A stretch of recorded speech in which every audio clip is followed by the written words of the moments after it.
Hey, how's it going? Alex here from Build, Grow, Scale. I'm a revenue optimization expert and I help e-commerce businesses grow and scale through optimizing their store. And in this training, we're going to talk about why you should provide your visitors and your customers with product images in scale. Okay, let's get into it.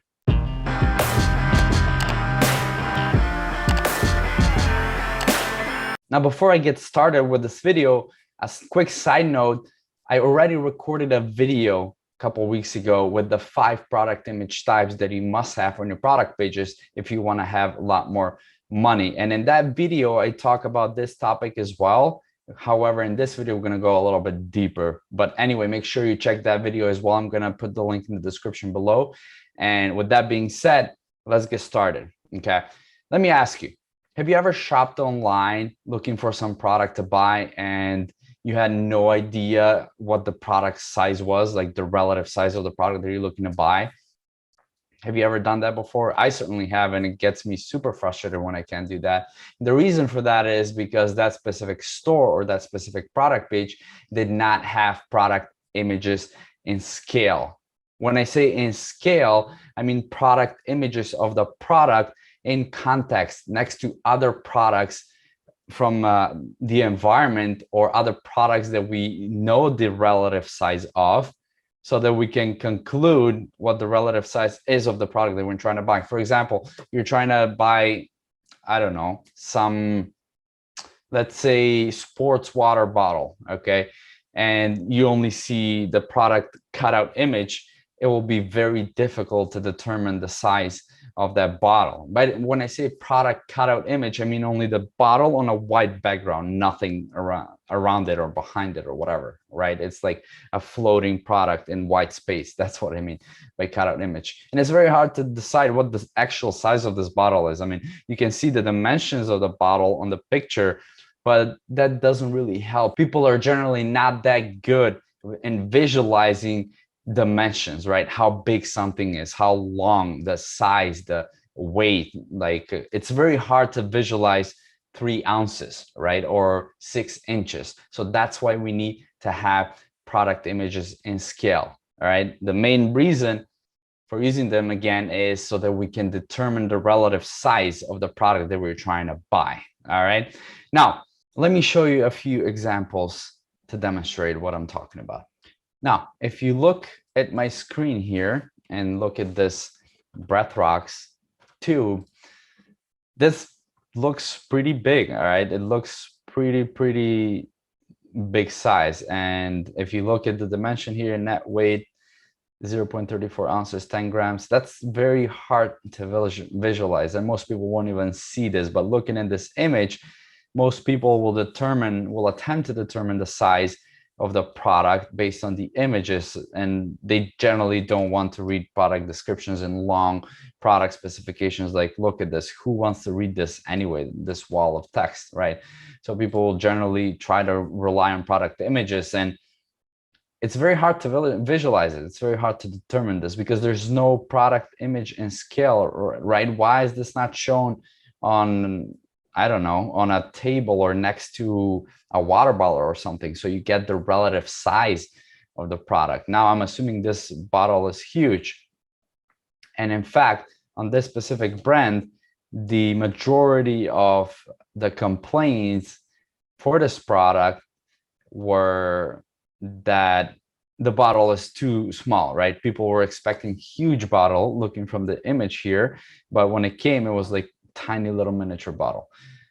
However, if an image like this was shown on the product pages with a person holding the tube in hand or bottle or whatever, then those objections will not have been there, the complaints from people complaining that it's too small. All right, now you can actually see, oh, this is actually pretty tiny. It's almost like those little mint candies or whatever they're called, right, that you take. So it's pretty relatively small. This is what I mean by a product image that shows the product in scale. Imagine ordering this box thinking it's like pretty huge, almost like as big as a tall can, and then you get this, right? It will be pretty disappointing, right? In fact, we have one of our students that's selling supplements, and the supplement box. This is very common with supplement stores, by the way, where the supplement box looks really big because it's only a cutout image, and then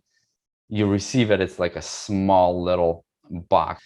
And that can get pretty disappointing. That doesn't mean that there's less product in it. In this specific student's product, is just that the serving size was very, very small because that supplement was very potent. But that's besides the point.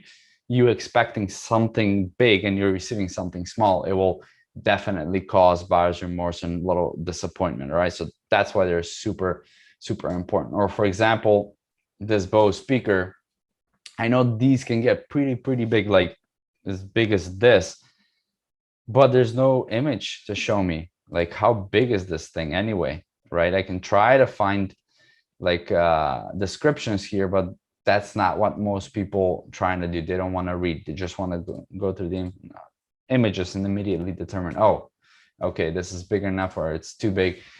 On the other hand, on GBL, as you can see, we have a phone next to the speaker, so it is in context and it shows me the relative size of this speaker. It's not the best image in context, but it's still better than nothing, okay? So very, very crucial. Always show at least one product image in a scale like this. And you can even use lifestyle photos too. For example, somebody pulling it out of a backpack or something, the speaker, and that will serve as a lifestyle photo and as a product in scale image. So you can kill two birds with one stone there. All right. So anyway, let's recap real quick. That's it for this video. It's pretty simple, pretty to the point. What do we know so far? When it comes to online stores, it's very hard for people to determine the actual relative size of the products, right? It's not like going to a store, to a Best Buy, and you pick up the product, the speaker, and you can see how big it is, all right?